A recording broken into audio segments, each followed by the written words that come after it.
दो सेयन के बीस्ट का टकराने की फाइट अभी तक अगर तुम देखते आ रहे थे तो इस पार्ट में तुम्हें और ज्यादा मजा आने वाला है, क्योंकि तुमने पिछले पार्ट में देखा ही होगा कि कैसे गोहान बीस्ट और वेजिटा के अल्ट्रा ईगो के टकराने के बाद एक नए डायमेंशन को हमने खुलते देखा था, जो कि उन दोनों के टकराने की वजह से ही हुआ था और उनकी फाइट को काफी ज्यादा ऊपर जाते हुए हमने उसमें देखा ही था। अब देखो ये उसी पार्ट का कंटिन्यूएशन है जिसकी स्टोरी मैं तुम्हें अभी आगे बताऊंगा, जिसमें तुम्हें अभी बहुत मजा आने वाला है। अब अगर तुमने ये वीडियो लाइक नहीं की है तो प्लीज लाइक कर देना ताकि मैं आगे के पार्ट्स भी ला सकूं, और चैनल को भी सब्सक्राइब जरूर कर लेना ताकि मुझे भी इसके आगे के पार्ट्स बनाने में मजा आता रहे। और अगर नरेशन तुम्हें पसंद आती है और ये मांगा अगर तुम्हें पसंद आ रही हो तो इसके लिए भी एक कमेंट जरूर कर देना। अब सीधा इसकी स्टोरी का रिकैप देते हुए इसकी स्टोरी में आगे बढ़ते हैं। तो हमने देखा ही था कि कैसे गोहान और वेजिटा काफी ज्यादा अपनी फाइट को आगे बढ़ाते हैं और एकदम ही खुद को पावर अप करते हुए एक दूसरे की तरफ काफी तेजी से बढ़ते हैं। और जैसे ही वो टकराते हैं वहाँ हम देखते हैं कि उनके टकराते ही वहाँ एक डायमेंशन खुल जाता है, जिसमें उनके जाने के बाद वो काफी ज्यादा तेजी से लड़ रहे होते हैं, जिसमें वो एक दूसरे पर बड़े बड़े अटैक्स कर रहे होते हैं। जिसमें जैसे ही वेजिटा और गोहान एक दूसरे पर एक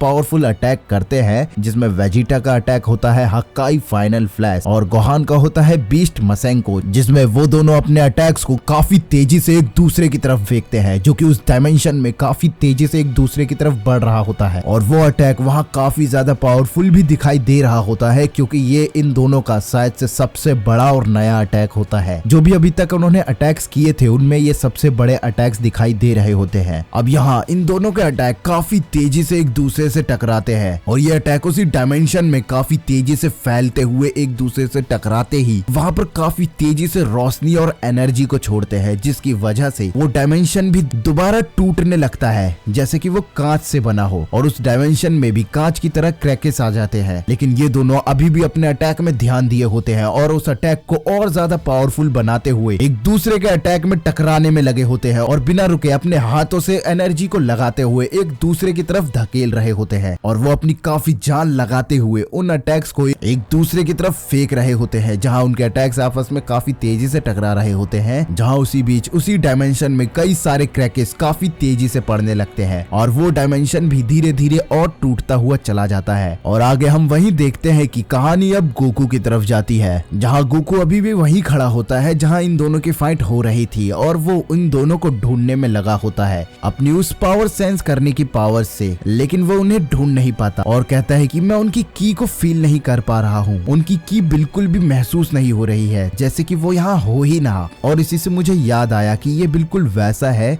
जैसे कि जब मैं और वेजिटा आपस में फ्यूज हुए थे और ब्रोली से लड़ रहे थे, ये बिल्कुल वैसा ही है। अब कहानी दोबारा वेजिटा और गोहान की तरफ ही जाती है, जहाँ ये दोनों अभी भी अपने उन अटैक्स में ताकत लगाए हुए होते हैं और एक दूसरे की तरफ काफी तेजी से उन अटैक्स को भेज रहे होते हैं। जहाँ थोड़ा अब वेजिटा भारी पड़ता हुआ गोहान पर दिखाई दे रहा होता है और अपनी ईविल स्माइल कर रहा होता है, और गोहान भी अपनी पावर को लगाते हुए कह रहा होता है कि मैं हार नहीं सकता, और ऐसे ही चिल्लाते हुए अपने उस अटैक को और ज्यादा पावर देता है और उसे सीधा वेजिटा की तरफ फेंकने लगता है, जिसमें अब वेजिटा का अटैक भी धीरे धीरे पीछे की तरफ जाने लगता है, जिसे देखकर अब वेजिटा भी हैरान होता है और अपनी पावर को लगाते हुए चिल्लाते हुए उस अटैक को दोबारा पावर लगाकर पीछे करने लगता है। और इन दोनों के अटैक अब और ज्यादा बड़ा होते हुए वहाँ एक सर्कल का शेप ले लेते हैं, जो कि उस जगह को भर रहे होते हैं, और इनके अटैक्स बिना रुके एक दूसरे से काफी तेजी से टकरा रहे होते हैं। और इन दोनों के ऐसे पावर लगाने की वजह से वहाँ एक काफी बड़ा ब्लास्ट होता है, जिसकी वजह से वो अल्टरनेटिव डायमेंशन भी क्रैक होके सीधा उन दोनों को उस डायमेंशन से बाहर फेंक देता है और उन्हें उनके डायमेंशन में भेज देता है, जहाँ ये दोनों काफी तेजी से उस डायमेंशन से निकलकर सीधा वहाँ पर आकर गिरते हैं और दोनों जमीन पर जाकर टकराते हैं, जहाँ गोकू परेशान होकर सोच रहा होता है कि आखिर ये कहाँ गए, आखिर ये कब तक आएंगे। ये एक शायद बड़ी प्रॉब्लम हो सकती है, मुझे नहीं पता कि मेरा क्या होगा। अगर मैं गोहान को छोड़कर घर गया तो चीची मेरा क्या हाल करेगी, मुझे खाना भी शायद वो ना दे। अब गोकू ऐसा सोच ही रहा होता है कि तभी वो दोनों काफी तेजी से डायमेंशन से निकलकर जमीन पर टकराते हैं, जिसके धमाके से एकदम गोकू हैरान होकर पीछे मुड़कर देखता है, जहाँ वो दोनों एकदम धूल में वहाँ गिरे हुए होते हैं। लेकिन वही वेजिटा खुद को उठाने की वहाँ पर दोबारा कोशिश करता है और वहाँ पर कह रहा होता है कि धत, इस बार तो मैंने अच्छे से कैलकुलेट कर लिया था कि मुझे कितना डैमेज लेना चाहिए। मैंने अपनी अल्ट्रा ईगो की पीक को अच्छी तरह से संभाल लिया था, मैंने ये एक्सपेक्ट नहीं किया था कि मेरा राइवल इतना ज्यादा पावरफुल होगा। अब वेजिटा ऐसे कहते हुए ही धीरे धीरे खड़ा हो रहा होता है और वहाँ मुश्किल से खड़ा होने के बाद कहता है कि मैं अब बहुत मुश्किल से खड़ा हो पा रहा हूँ, मुझे लगता नहीं है कि मैं और टिक पाऊंगा, मेरी स्ट्रेंथ इस फाइट के लिए अब लगभग खत्म हो चुकी है। अब वेजिटा ऐसे बोलते हुए वहाँ खड़ा होता ही है कि वो एकदम ही सामने देखकर हैरान होता है और कहता है कि क्या? वही वो सामने देखता है गोहान को, जो कि वहाँ धूल में से निकलकर एकदम खड़ा होता है और दोबारा एक अटैक को वहाँ बना रहा होता है, जो कि कामेहामे जैसा ही दिखाई दे रहा होता है, जिसे देखकर वेजिटा एकदम हैरान होता है कि ये तो एकदम बेहोश हो गया था, ये आखिर अपनी बॉडी से रिएक्ट कैसे कर पा रहा है। वेजिटा फिर कहता है कि मैं अब कोई और अटैक बना ही नहीं सकता, मैं बिल्कुल अपनी एनर्जी को खत्म कर चुका हूँ। आखिर ये कैसे अपनी पावर को संभाले हुए है, ये कैसे आखिर अपनी की को संभाल कर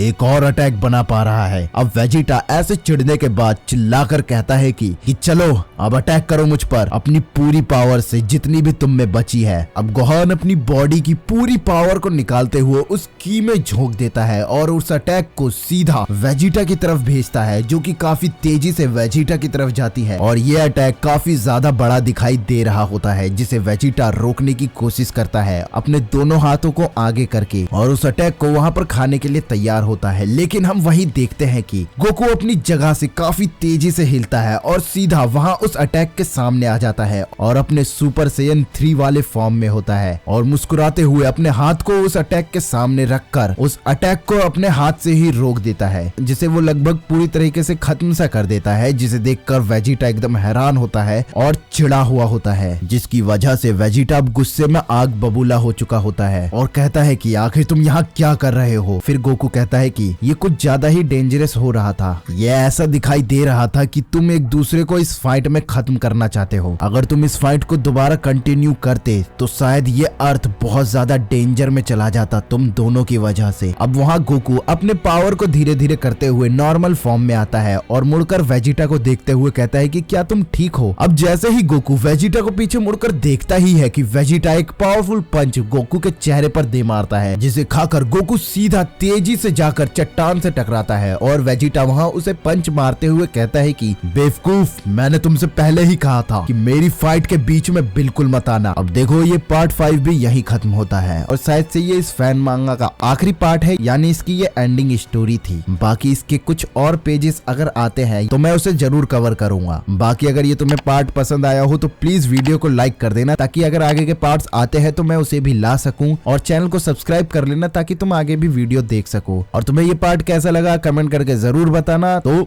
मिलते हैं अगली वीडियो में।